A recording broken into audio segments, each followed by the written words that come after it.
கடந்த 2019ஆம் ஆண்டு நடைபெற்ற மக்களவைத் தேர்தலில் தென்காசி தனித்தொகுதியில் திமுக வெற்றி பெற்றது. கடந்த 2021ஆம் ஆண்டு நடைபெற்ற சட்டப்பேரவைத் தேர்தலில் தென்காசியில் காங்கிரஸ், ஸ்ரீவில்லிபுத்தூர் மற்றும் கடையநல்லூரில் அதிமுக, சங்கரன்கோவில் மற்றும் ராஜபாளையத்தில் திமுக வெற்றி பெற்றது. வாசுதேவநல்லூரில் திமுக சின்னத்தில் போட்டியிட்ட மதிமுக வேட்பாளர் வெற்றி பெற்றார். வரும் மக்களவைத் தேர்தலில் அதிமுக கூட்டணியில் தென்காசி தொகுதி புதிய தமிழகம் கட்சிக்கு ஒதுக்கப்படும் என்றே கூறப்படுகிறது. இதற்காகவே அக்கட்சி தலைவர் கிருஷ்ணசாமி அதிமுக கூட்டணியை தேர்வு செய்துள்ளார்.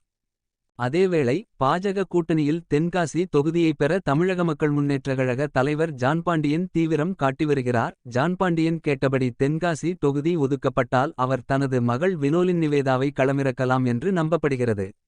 பாஜக ஸ்டார்ட் அப் பிரிவு மாநில தலைவர் ஆனந்தன் தென்காசி தொகுதியை குறிவைத்து நீண்டகாலமாக வேலை செய்து வருகிறார். பாஜக போட்டியிட்டால் வேட்பாளர் ஆனந்தன் போட்டியிடுவது 90% உறுதியாகிவிட்டது என்றும், கூட்டணி கட்சிக்கு ஒதுக்கப்பட்டாலும் அதன் வேட்பாளர் தாமரை சின்னத்தில்தான் போட்டியிடுவார் என்றும் பாஜகவினர் கூறுகின்றனர். தென்காசி தொகுதியில் அமமுகவுக்கும் வாக்கு வங்கி உள்ளது. கடந்த மக்களவைத் தேர்தலில் அமமுக வேட்பாளர் 3ஆம் இடம் பிடித்தார். பாஜகவுடன் அமமுக கூட்டணி பேச்சுவார்த்தை நடத்தி வருவது குறிப்பிடத்தக்கது. புதிய தமிழகம் கட்சி தலைவர் டாக்டர் கிருஷ்ணசாமி, தமிழக மக்கள் முன்னேற்றக் கழக தலைவர் ஜான் பாண்டியன் என இரு கட்சி தலைவர்கள் தென்காசி தொகுதியை குறிவைப்பது பலத்த எதிர்பார்ப்பை ஏற்படுத்தி உள்ளது. பலம் வாய்ந்த திமுக கூட்டணியில் இவர்களுக்கு போட்டியாக யார் களம் காண்பார்கள் என்ற எதிர்பார்ப்பும் ஏற்பட்டுள்ளது.